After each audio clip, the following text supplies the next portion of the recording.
Hey, good morning, everybody. Welcome to the Revenue Through Reputation show. I get to be the host. I'm Brandon Lee, and today, we're so many companies are struggling with cold outreach right now. It's not being effective or as effective as they want. And I get there's a lot of new tools. There's automated callers. There's AI. There's all kinds of personalization, and we're really what I see in the industry is so much is focused on making cold outreach more effective. But what we're going to talk about today is what I think is the real solution, what I've seen is the real solution. And it's the core channel is that buyers don't trust, they don't trust brands, they don't trust messaging, but they still trust people when they feel like they know them, that they get to come along for the journey. So we're gonna chat about that today for about 30 minutes or so. I want to welcome everybody. If you are on the podcast, thank you so much for joining. And if you like what you hear, please subscribe. If you really like what you hear, I'd appreciate the reviews. That obviously helps us get in front of more people. And if you really like it and you think it's good for somebody, capture a screenshot of it, text it to somebody and let them know what you heard and what you thought of it, and maybe encourage other people to join. And if you're with me in live, we're streaming live on LinkedIn. We're throwing it into Facebook even, and Instagram and YouTube. So if you're on live and you comment, I can see those comments. We'll pull them up on screen. If you have a question, we can answer those questions as well. And hey, you throw a comment on there, tell me where you're from. I can give you a little shout out and thank you for coming, because I do appreciate everybody that shows up. So Butch, I see Butch there showing up and says, nobody cares about seeing another company brochure on social media platforms. That is so very true. So, really want to get into today is why building trust is everything and how to build trust differently. Now, the challenge, I think, for most companies is that good morning, Jeff Leisure. Thanks for joining me. The challenge with trust is that we believe and we want to, and I get this, I want this to work too. It worked for me in past companies. Trust being built by sharing the company, by sharing the brand, by sharing the value proposition, by sharing what we do and sharing case studies and who we do it for and testimonials. It's logical. It makes sense. It worked for a long period of time. The challenge now is that it's not building trust. It's not building trust because it sounds just like every other company out there. There's so many coaches out there working on messaging and teaching messaging that companies all sound alike. If you experience this, whether it's your company, and if you go look at websites or you look at a flyer brochure and you read what they do and you compare it with 3 to 4 other companies that are all competitive, what's the big differentiator? Normally, it's not there. A lot of companies they got this new thing. There's a lot of AI. We get to do this differently. We're looking for ways to stand out, and normally, the easy way is to use features, functions that we've built into our offering.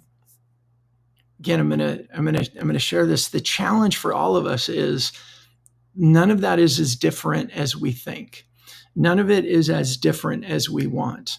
The second challenge that we have with that is that our buyers are being bombarded. They are bombarded with information because there's so many automation tools. There's tools for cold calling. People are hiring, as I say, put lots of butts in seats and have them smile and dial. We're getting so inundated, and we all have our phones on us all the time. But most of the time, we look at the call coming in. We don't know who it is. We don't answer. Ask yourself, when was the last time you answered a call that you didn't know who it was? And the same thing with your email. I think most of us in the mornings, when we first check our email, our first motion is, how do I get rid of all the things that I don't want in my way? How do I find what's important to me and delete all the other messages that I don't want to deal with today? They might be totally relevant. They might be great services. They might be great products, but the channel of coming in on our email and cold email, or even LinkedIn DMs, it's not something that we're taking time to take a look at. And why is that? We don't need to. As buyers, we don't need to take our time to go look at information, because all the information is out there when we want to go see it. So that's our big challenge. And building trust is so important, because when people feel like they know leaders, when they recognize them because they see them, but it goes beyond seeing them. When leaders are sharing content about their journey, they're sharing what they're going through, they're sharing what they're living, what they're learning, what they've lived, what they've learned. That is different, and it's unique, because nobody else has that perspective. Nobody else has gone through the experiences that you've experienced. And so when that type of content is shared, it's a pattern interrupter. I mean, think about when you're scrolling through LinkedIn or any other social platform, and it's like the same, the same, the same, the same. We just keep scrolling through. What type of content captures your attention? What makes you stop and pay attention and read something, or pay attention and watch a video? Most of the time, it's something more human. It's something that's more personal. And I don't mean personal like, let me tell you where I ate lunch, but it's personal about the journey. Hey, here's something I've learned. Here's something I've been experiencing. I've been observing this. I've been in this industry for X amount of years, and I see this is taking place. Hey, I feel this is going on. That type of content that comes from our humanity stops people in their scroll. It gets people to stop and pay attention, because we want to learn and know what other people are going through, because, well, one, we don't want to feel like we're the only one, right?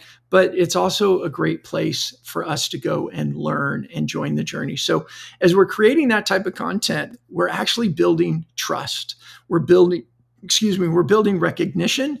But in sharing our journey, we're creating that authority and that thought leadership, and that how we think and who we are and the way that we do things. Challenge is that traditional sales tactics are just not creating the results.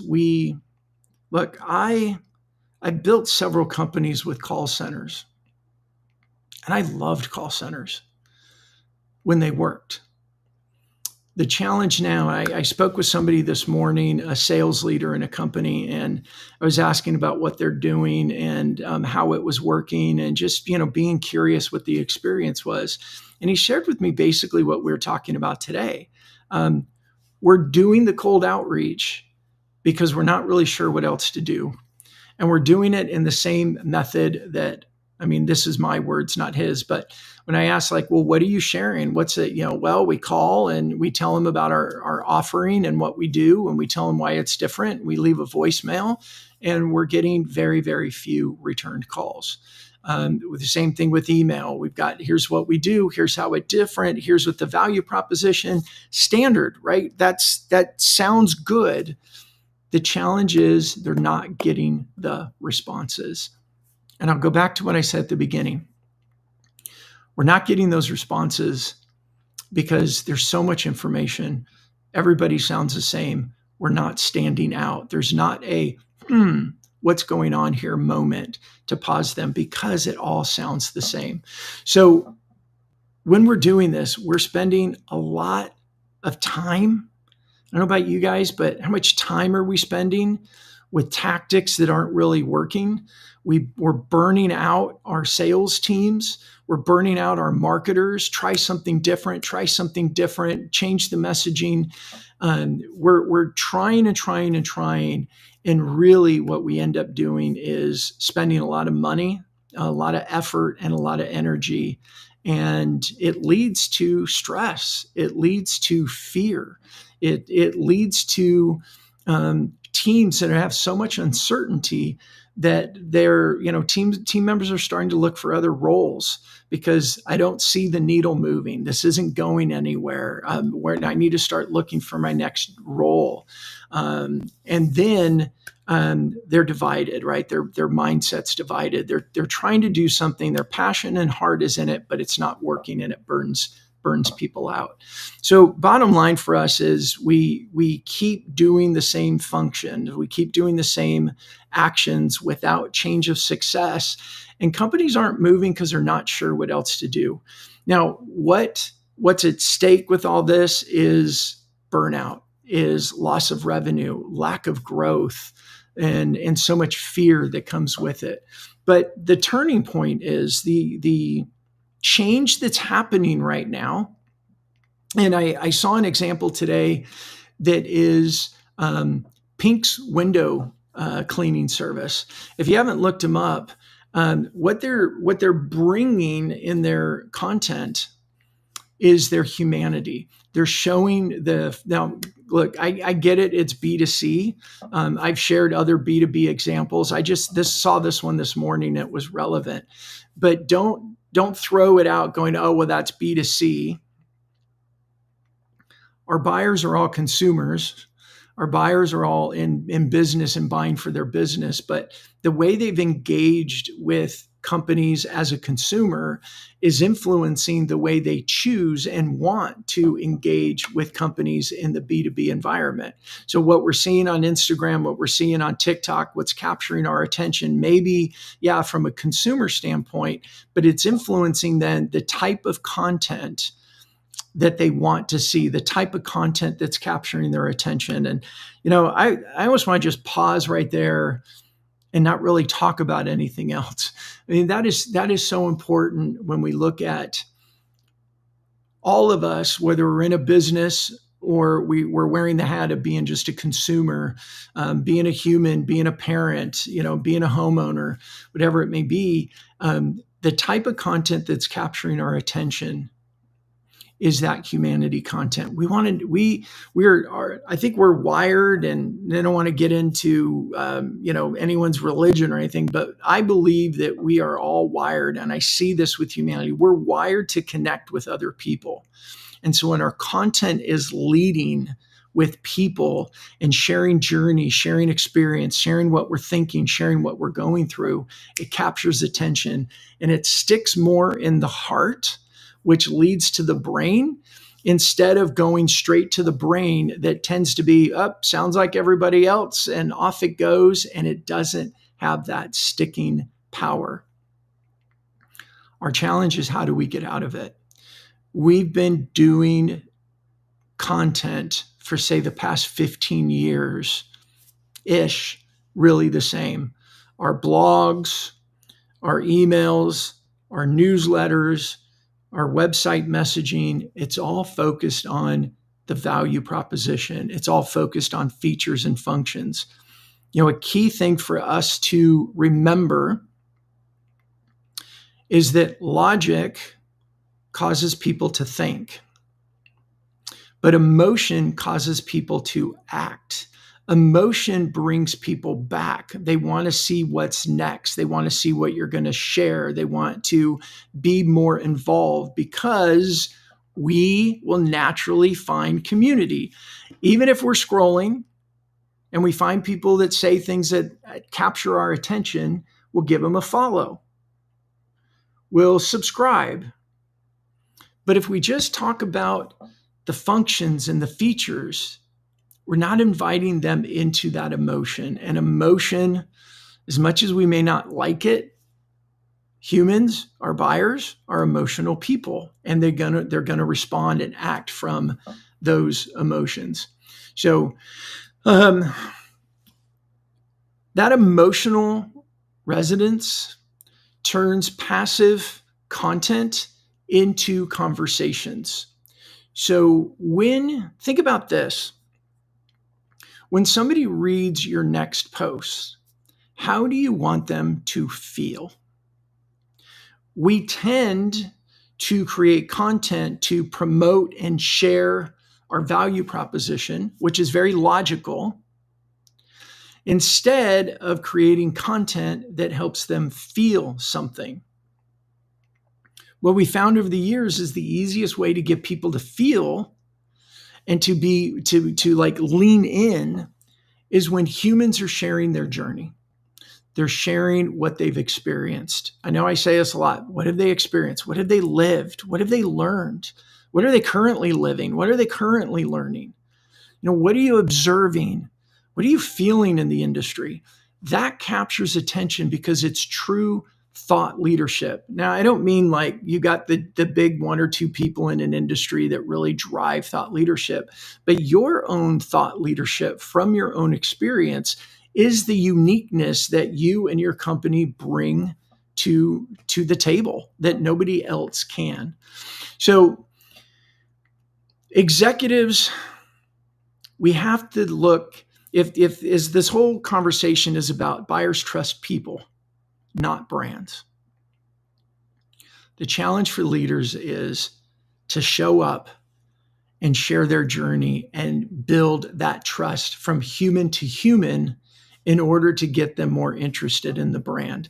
I look back, I grew up in the 80s, started going in business in the 90s.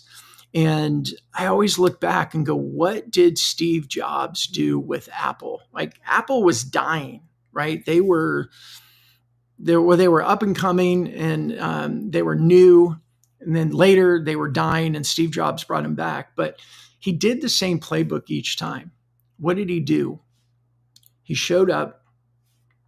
Now they have big budgets, right? He was in magazines, he was in newspapers, he was in podiums, but he was sharing the lived experience of creating and what the creation was what the products, the Mac was bringing. He shared what the community was doing with the product, how they were using it to build better lives. He showed up and was sharing from personal experience the journey that he was going through, and that elevated the brand.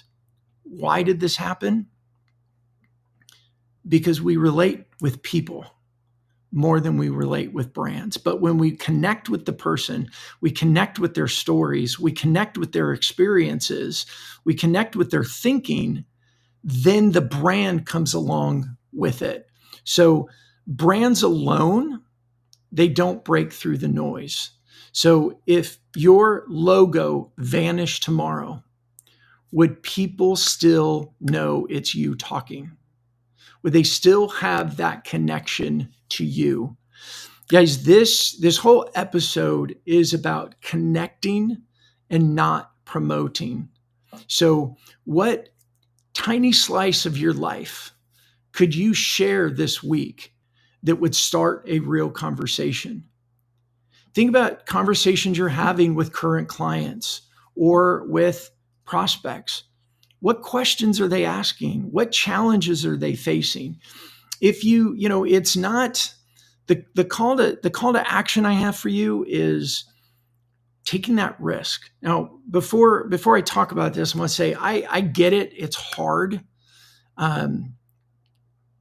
Putting ourselves out there and sharing, it's risky, it's scary, it's uncomfortable. It's a new muscle.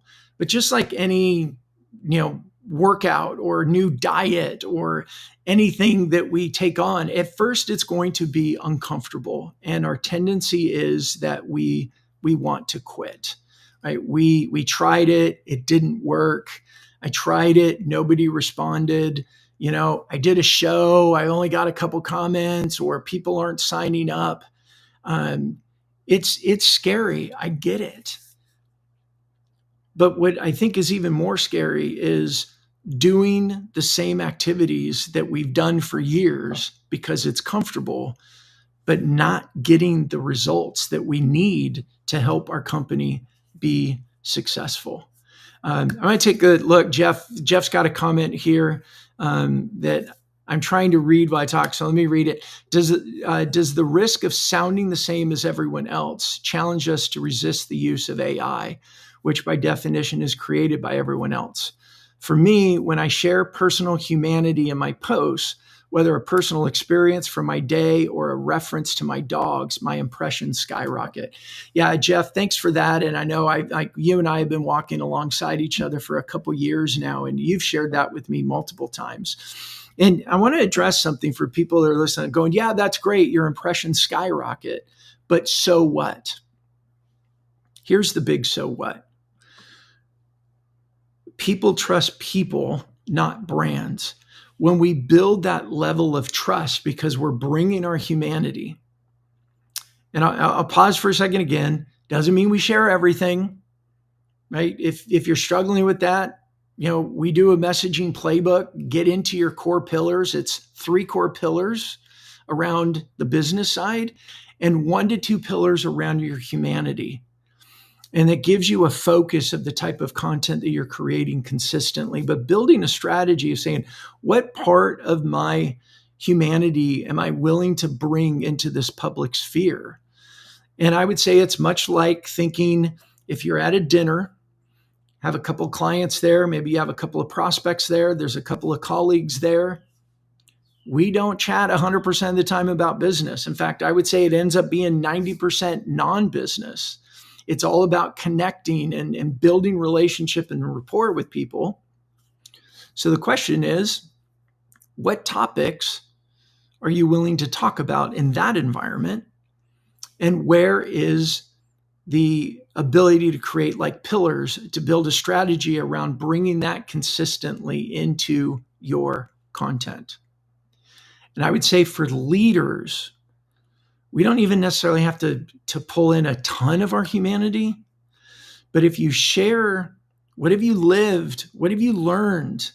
What are you living and what are you learning? That's the humanity that we bring into the B2B world. That's the differentiator and is content that people are interested in because it brings our humanity. It keeps it focused in business, but it's sharing information that no one else in the world can share because it's coming from inside of your thoughts, your feelings, your experiences. So I move towards a side like Jeff shared when I bring in references to my family and talk about, one of my favorite things is how do we take more of a personal picture maybe and bring in your experiences. Like I'll share pictures when I'm hiking or when I'm out working out, but I'll share what was I thinking while I was doing it around my business or around my customers or around the industry and marry those together. It's like building this target that people want to come to. It's like the humanity part is pulled in from the heart, like, oh, you're on a hiking trail, you're here, you're there. I found when I travel and take pictures in airports, my impressions go way up. People are curious, where are you going? What are you doing? Is it cool? Have I been there? Like their own humanity comes in and is curious and wants to know more. And then when we add the message around what, where we're going, but I was at the airport waiting for my flight. I was thinking about a conversation I had yesterday. And this is what we were talking about. The challenge is this. So we're marrying the two together. And we're bringing humanity and bringing experience and standing out very, very differently than just brand content that's about value proposition, features, functions, services, even case studies. Case studies are challenged now because we have so many opportunities to go find out about services and products from other people, from review sites, from our network. Hey, have you ever used them? That we even bypass case studies, or a lot more people are bypassing case studies because we know the brand is obviously going to bring their best foot forward. And then there's even the question of, well, I've bought things before that didn't work. Do I believe their case study? Will their case study be relevant to me and my unique circumstances? I go back a lot to the book, The Jolt Effect, and Matt Dixon was on my other show, and we were talking about the concept of FOMO. So years ago, Matt was also the co-author of the Challenger Sale, which I got back here as well. But Challenger Sale was a lot of pushing the FOMO. Hey, this is new, this is different. What if your customers grab a hold of this? There was a season where it worked, but a lot of companies got burned. They were buying SaaS products, they're buying services, they're buying tools that weren't really working. And now there's a shift in buyers. And if you haven't read this, I mean, full of data, full of research, I'm not just making this up. The shift now is not FOMO, but it's FOMO. It's the fear of messing up. They're just more cautious. So when our messaging, our strategy is led with people, leaders sharing their journey, sharing their experiences, trust follows quicker. Let me say again, the trust follows quicker because they're resonating with a human and they're sharing the ups, the downs, how they think, how they approach things. It's no longer just, hey, look at this case study, we achieved this. But when you're getting on the inside of how you're doing things, customers you're working with, what were their challenges? How did you think about it? How did you solve it? What's the journey that they went on? What's a journey that you led them on? Then they're starting to get a sense of the holistic company, the people behind it. Now, I'm gonna, the big call to action for me with today is leaders need to lead with their voice. Leaders need to lead with their person. Leaders need to lead with sharing their journey. And I know it's hard. I know it's challenging. I loved it when I had a call center and it was working. I had a call center and we were, producing thousands and thousands of dollars of new revenue every day. I would go back to that in a heartbeat if I thought it would work. But the data suggests it's not working as well. It's an expensive proposition.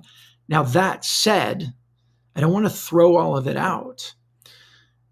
Here's my model. Here's what we've seen work time and time again. The top, leader-led content, getting your leaders seen, heard, and sharing their journeys. The next tier down is how do we do that? And it really is anchored in that, what I call emotionally resonant content. It's content that resonates emotionally with your audience, where they go, I feel that. I've experienced that. I've done that as well. Oh my gosh, this makes sense to me. I get it. That emotional resonance, not only does it make us stand out, but it helps us be remembered. And then when we use that content to fuel the outbound engine, so it's fueling all the content that goes out. It influences your blog and your SEO strategy. It fuels your paid ads. It fuels your emails, whether it's sales emails or it's marketing emails and newsletters. The voice that the company is bringing is more human, and that human element, I don't know any other way of saying it. We're leading with humanity, and because humans are designed to connect with other humans way quicker, way better than they are with a brand message or a value proposition, and we created it the leader. We strategize it to make sure that we're tapping into that emotional resonance. And then we put all that content into the outbound and inbound engines. That's where the flywheel starts to work. I've shared a lot of different stories of either, my friends or customers and their experiences with it. I'll share a story that I just had recently, and it was somebody I ran into in our office, and kind of an acquaintance, didn't know them all that well, but they stopped me and said, hey, I've been paying attention to your content. I've got a question. And we started having this chat about what leader-led content could look like in their business. The reason I share that story, it's not one of these big ones, right? It's not like, oh, and they signed $1 million contract and POs fell out of the sky. I want to be realistic. But what it did is it got this person to stop me in a hallway lobby entrance of our co-working facility and said, I've been paying attention, and they came to me. They wanted to have a conversation with me. Now, the question is this: if all of our content was product, service, promotion, value proposition, would they have stopped me? I don't know. Maybe. But what the data would tell you is that content would have been highly ignored. I would not have been top of mind. They wouldn't have had that sense of, I know this person. I want to learn more. I want to talk. I want to have a chat. And they may have walked by and said, hi, but they wouldn't have stopped me and said, hey, I have a question. I've been reading your stuff. I've been watching your videos. They said, by the way, I love the Jeep Thoughts video. That's really cool. That style of content, I'll just unpack this as I wrap up today. That style of video, Jeff referenced his dog. And I know I've seen lots of posts with his dog and referencing back to different parts of business, and sometimes not. He just talks about his relationship with his dog and why it's so important to him. But people out there resonate with that who have dogs and have great relationships, and they stop and they pause and they comment and they chat and they have these human experiences. And oh yeah, I remember Jeff and I remember what Jeff does. But I share that story because the need is to take the risk. The need is to take the risk in putting ourselves out there. I know fear is a big thing. I'm very grateful. It seems like we're moving out of this cancel culture. I think we say really, really stupid things. There's consequences. But I think we're moving out of that. And there's more freedom there to come alongside and with your business and say, let me start sharing more of my journey. Let me share more of what's going on, the insights and the way that I'm thinking. So today, this week, you need me to be an encouragement, keep you accountable. I hate the word accountable, but be an encouragement to you. Pull out your phone. Think about a conversation you've had recently with a prospect or a client, maybe even another business owner, another sales rep in a different company. And you shared like what you're going through. You bonded over, yeah, this is hard, or hey, I found this is working well. What do you think? Take one of those topics and just share it. And here's a very simple framework. I was having a conversation with, you don't have to use their name, you can use their title. They're in this industry. The topic or the question was blah, blah, blah. And here's a couple of points from the conversation that we had that I thought that I took away that were most valuable to me. And I think they might be valuable to you. If you don't like video, I know a lot of people, it's hard. I don't like seeing myself on camera. I don't like my voice. I had someone this morning on a call tell me, I sent him a voice note and we were on a call this morning and he said, hey, by the way, I wanted to let you know, you have a cool voice. That voice note you sent me, I really like I want you to read Dr. Seuss to me, is what he said. That was really cool, especially because I don't like my own voice. A lot of us don't like our own voice. So if you don't want to be on video, you don't like your voice, then maybe you write it. But take that step. And the encouragement is what you've lived, what you experienced, what you're observing, what you're feeling, it's relevant. I don't care if you're 2 days into a job or 30 years into an industry. Not only is it relevant, but that's the type of content that stops people and gets them to pay attention, gets more people to comment, and builds network. And at the end of the day, not only do people do business with those who they know, like, and trust, but all of our opportunities come through people. And what I've seen over the years, and I have not been the best networker throughout a large portion of my career, but what I've seen is those who have the biggest networks, the biggest good relationships with people, they always seem to land on their feet. They always seem to be more successful. They always seem to be doing really well. And it comes through the power of community.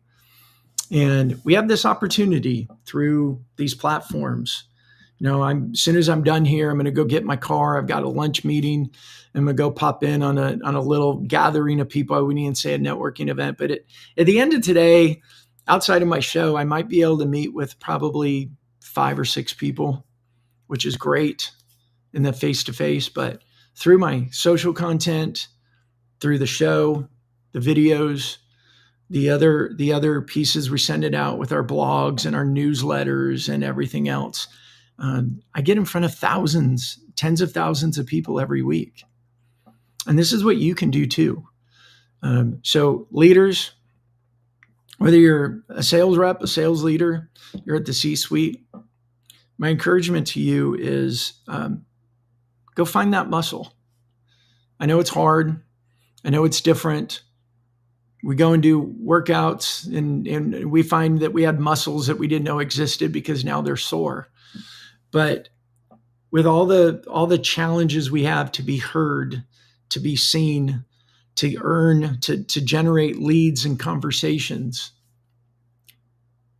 the data shows, the data suggests, the data proves that our humanity and that humanity style of content is really the best thing that we can do to fill our pipelines and to create more conversations and to give us a much, much better chance of being more successful. Now, I love saying this, and Carson Cohetti, who's co-host in one of my other show, Mastering Modern Selling, he always says, if there's something that I can do that's going to give me a little bit more of an opportunity to be more successful, I'm going to do it.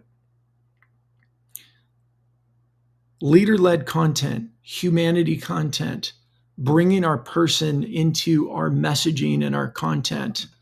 It's not a little step into being more successful. It's a huge step. Because as much as we're all scared to do this type of content, so are our competition. So are other people. That's why I think AI's affected this, but for the longest time, LinkedIn it was like 98% of people did not publish content on a regular basis. What does that mean? Well, it means the 2% that are, well, they're building their brand, their personal brand. They're building their reputation. They're building network. They're building relationships. So do we want to sit on the sidelines, watch because we're nervous? Or do we want to jump in and start trying to figure this out? Now, I think back when I first started doing cold calls, when I first got out of school and became a sales rep, it scared the crap out of me. But after a while, I got better. After a while, it was more successful. After a while, the heart stopped pounding whenever I picked up the phone in mid-dial. You know that, right? When the phone's ringing, you're like, your heart's going crazy. You're like, ah. But after we do it for a while, it becomes second nature. So the question is, if you're not satisfied with the outcomes you're getting from the outreach that you're doing, maybe there's a better way of doing outreach. And I know I've seen it. This style of content creation fuels outreach to be much more effective and builds a lot more conversations. And through conversations, we have our opportunities, and through our opportunities, we get more signed contracts and grow our companies. So, hey, thanks everybody that joined me this morning, Jeff and Butch and other people that if you're watching the recording or you're listening on the podcast, I'd love to know what you think. What are you finding that's working right now in content? What are you finding, even if it's not in content? What's helping you create more conversations and more opportunities in a way that would benefit other people? I heard this thing this week. I'm going to end on this, and it has really nothing to do with exactly what we're talking about today. But I had somebody was sharing with me, they read on a blog article that everything in nature serves something else. And the example they gave is a fruit tree doesn't eat its own fruit. It produces fruit for another being to eat. And the ocean produces evaporation that creates clouds that move over land and then drops water on the land, and that nourishes and helps feed the land.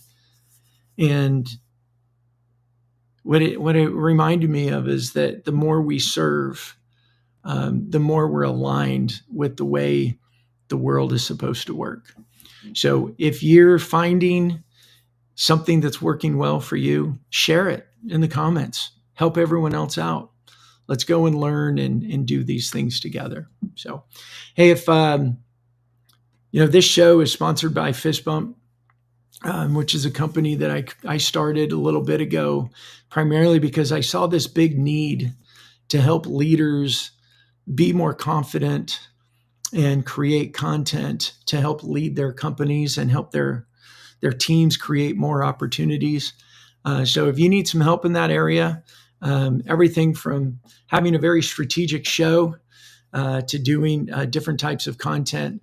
The main thing is I want to make sure that we always remember this. It's not about creating content.